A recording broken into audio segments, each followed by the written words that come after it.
So, as was mentioned, I'm Brady from Pickett Equipment. A lot of you guys know my former colleague, Steve Pickett, right? He's a heck of a guy. I'm sure you guys all have a personal story to share with Steve, and I hate giving public speeches, right? I hate talking to people. So I called him up and said, "Hey, Steve, I've got to come up here. I've got to give some sort of a spill on what we're doing for equipment, but what do I do to break the ice?" Well, you know Steve, right? How about you tell him a joke?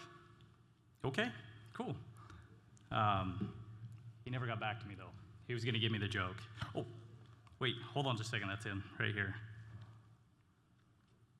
So he said, "Oh, this is an Ole and Sven joke, right?" He was a classic guy when it comes to that.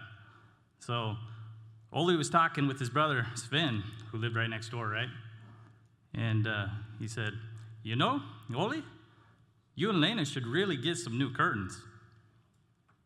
"Why is that?" Ole asked. "Well, last night," never mind. That comes from Steve. We cannot trust that, right? Not a good idea.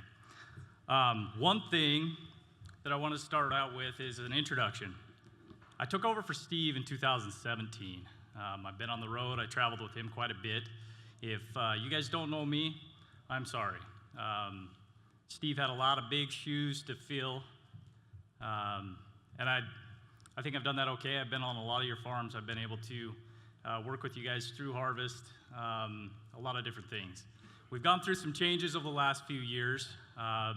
Started manufacturing our equipment 100% in the U.S., right there in Burley, Idaho. With that being said, I ended up taking on a little bit bigger role than what I have right now, what I had prior to that, which was a little bit more of the account management and going around and, working with all of our dealers and different things that way. So with that being said, this last year in June, I did hire a new rep in the area. He's native to Alexandria, Minnesota. A lot of you guys, I think, will have some really familiar conversation with him, and he will be a great resource for all of you in the area. Something that I think that we've needed out here for a while. Steve was notorious for living on the road, something I was not able to adjust to be like. So if you haven't met Nate, stop by our booth afterwards, grab a card, get to know him. He's the type of guy that'll show up on the farm and he's a salesman. But don't let that fool you. He's the first guy to jump underneath and get the dirt underneath his fingernails whenever he needs to. Really good at troubleshooting and working through the different things that way.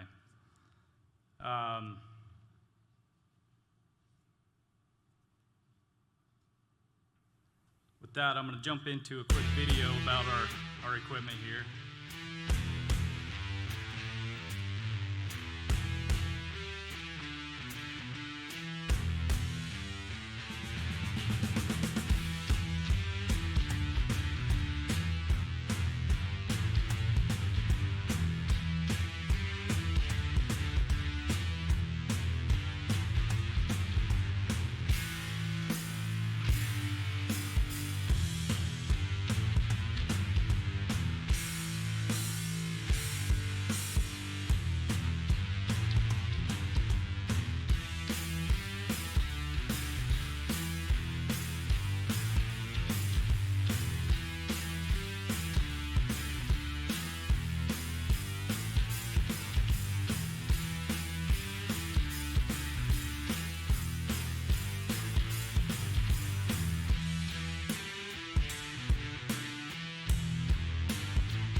So the big thing was to talk about our product line.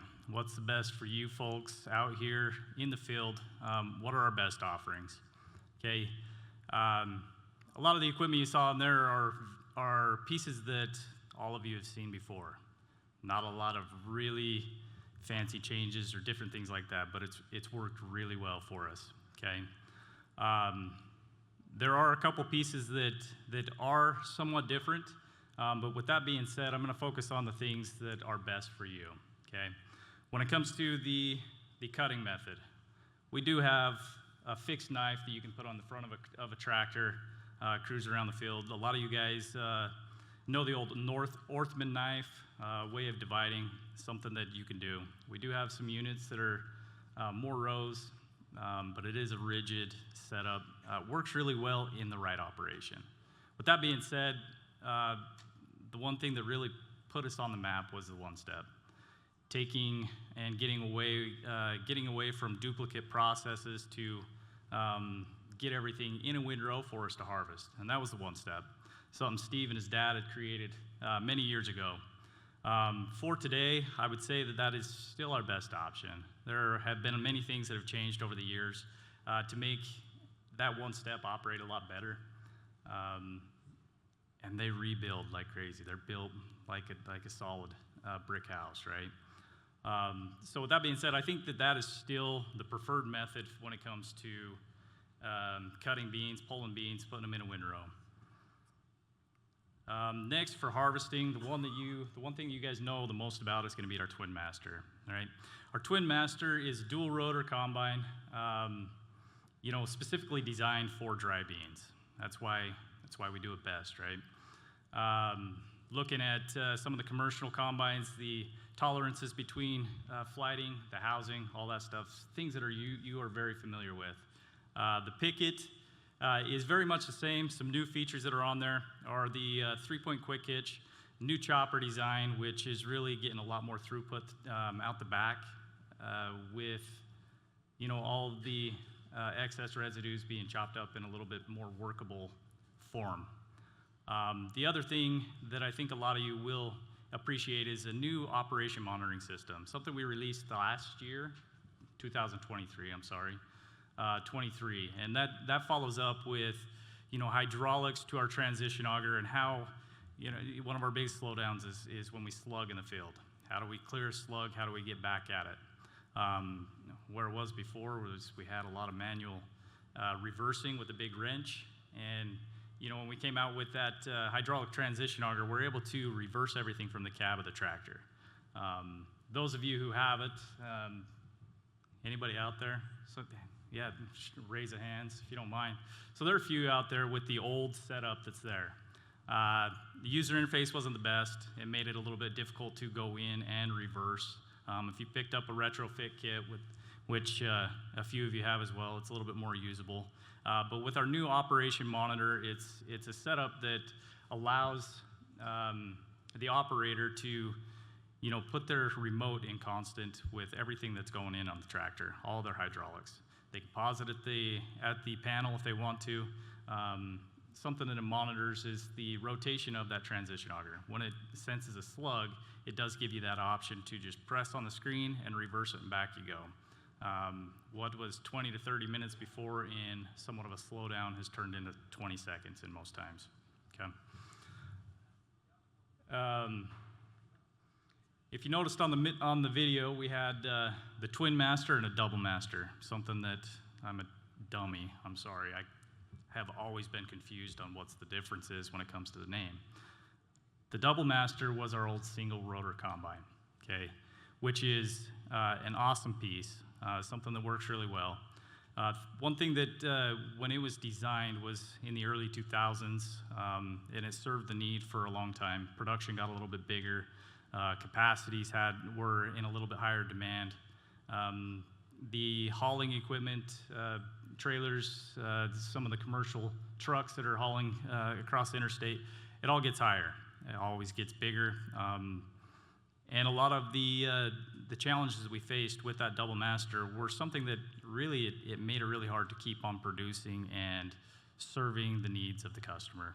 Something we released this last year was a single master. That should clear up the idea behind the twin master and a single master. The single master is a single rotor combine, just like it sounds. One thing that went into the design of that machine was that we wanted to use very similar parts for a couple reasons. All of our dealers that are out and about, one thing that we struggle with more and more as time goes on is getting them to keep parts on the shelf. We do have some really great dealers that we have partnered up with that do that for us, but in our effort to keep that relationship strong, most of the parts are shared between the twin master and the single master. When it comes to wear items that are within that combine, they are all the same. The parts that would be different are unique parts to more of the manufacturing process, parts that you'll never find in a parts book or anything like that. Cool things to quickly highlight about it, the bin capacity was marketed at an 8,000 pounds in our double master. This one has changed to a 13,000 pounds. Quite a bit more. Pickup head went from 10 feet to 12 feet, and then the dump height, which happened to be a huge challenge for a lot of guys that are out there, went from the 13-foot to a 14-foot. I know that this area may not be the targeted area for this machine because our production is a lot bigger, but we have some other guys that are out there from Washington. I think Washington is a great fit for this. Colorado and certain areas. A lot of the areas where irrigation is very different. We have a lot more flood irrigating still, or people using wheel lines, or a lot of just the hand lines that are out there too. So we have a very unique audience for this machine, but I do want you guys to know that it is available and that something's there. What was really cool was the way that this machine performed. It outperformed all of our expectations. We did a pretty extensive trial in Boise, a couple areas around there, went through probably 10 or 15 different growers, put about 1,500 acres through it, and similar testimonials from every single person was, hey, I've got my old double master in the field, going 1.5, I'm going 2 mile an hour, and the single is going 3 mile an hour, 3.5 mile an hour. A lot of situations we were actually double the capacity within that machine. The cool thing about it too was that we were getting a lot less damage to the seeds as well. So again, it just performed amazing. I told the customer on California about this, and he bought it sight unseen. He had about 2,000 acres to get through, and it was something he had to get through before Thanksgiving, and I think we were dang near the end of August, September, end of September. We were almost November already at that time. So it did come to the rescue and worked out really well.